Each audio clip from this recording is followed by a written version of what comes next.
Thank you for joining Ohio's leading effort to legalize cannabis. Today we're going to go over how to circulate a petition.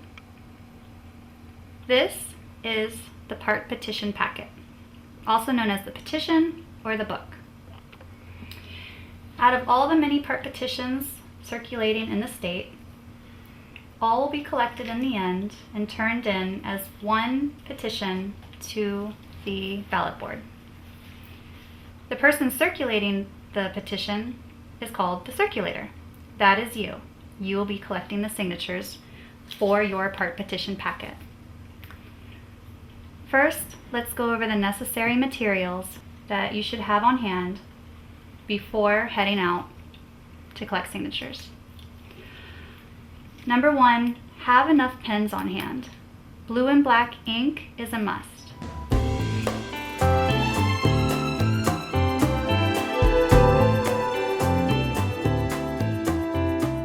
Place petitions neatly on the clipboard so that the summary is visible. The summary is here on page 1. Then flip to the signature page and direct the person to where they need to sign. The signature page begins here on page 2. It is essential that each part petition only has voter signatures from the county that the part petition was intended for. Please write the name of the county here in the space provided on the top right of the front page. A circulator may want to consider carrying with them part petition packets for each surrounding county, just in case someone comes by from Perry County, if say you were collecting in Franklin. In order for a signature to count, the person signing must be a registered voter in the state of Ohio. It is highly suggested to have voter registration cards on hand. Take plenty with you. You may offer a voter's registration card for a person to fill in and then keep it to turn into the County Board of Elections.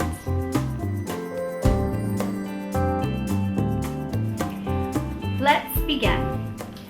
To start a part petition packet, first make sure the county name is filled in at the top right-hand side of page 1 here. To collect a signature, before a person begins signing, always be sure to ask if they are a registered voter in Ohio and if they have voted in the last election. If they did not vote in the last election, ask them to update their voter registration with the cards you have on hand.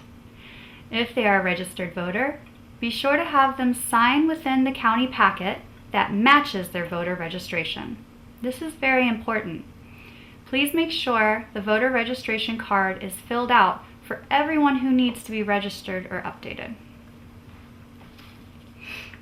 Page 2 is where you will begin collecting signatures. Before you begin, it is best to open up to page 2 and familiarize yourself with the signature page. Look it over. Look over each block. There's a block for signature. There's a block for street address, for ward, for date of signing, printed name, city or village, county, and zip code. One signature per person always.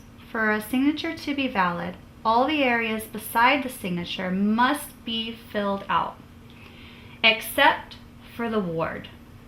Always leave the ward blank. It is required by law that we put this in the petition, but filling it out is not. It is very important when a person is signing, they put their signature in the signature line and their printed name underneath in the printed name line. Their signature must match the signature they have on file when they registered to vote. The address line must match the address on the person's current voter registration. This is why it is vital to carry voter registration cards on hand with you. Street address must be up to date. Signatures must be accompanied by a voter's home address. Without an address, the signature is considered invalid and cannot be counted. Check the city name to make sure it is written out completely. Here. There can be no abbreviations for city or village. Please make sure that the dates are in sequence.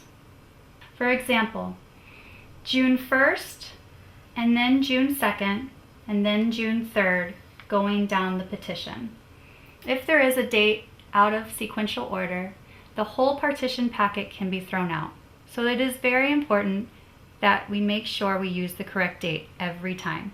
Remember that a signer's county of residence must match their registration and must be collected in the correct county packet. There can be no abbreviations for counties, so make sure it is written out completely. If a signer makes an error, just have them cross out the error and initial within the crossed out line. Then move on down to the next line and begin again. If you skip a page, it is best to end the petition or cross out each line in the skipped page to avoid the entire packet being thrown out during the signature verification process. If the signer makes an error and has to scratch something out, they should initial the correction. Errors are more common than you would expect when circulating. If a signer accidentally, say, signs in the printed name box instead of the signature box, it is best to go ahead and cross out the printed name box and all of the remaining boxes on that signature line and move down to the next one. Initial besides your crossed out mark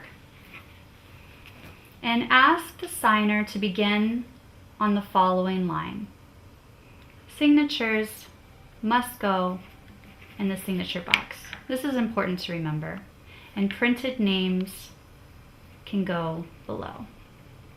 If an error occurs while someone is signing the petition, go ahead and cross out that error, initial beside it, and have the person move down to the next signature line.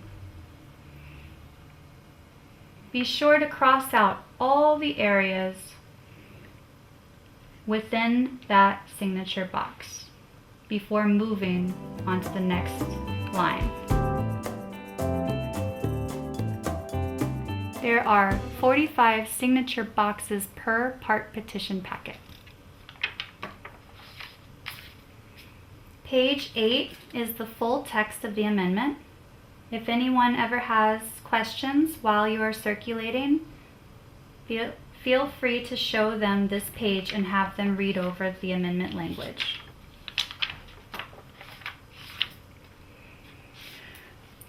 At the end of each petition packet, there is a statement of circulation. This information gets filled in by you, the circulator, at the completion of every part petition book.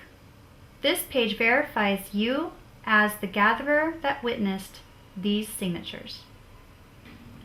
Print your name here, and in the blank space next to electors, put the number of signatures actually collected in this part petition packet. This number must be accurate, meaning be sure to go through your packet and count each of the signatures you have collected.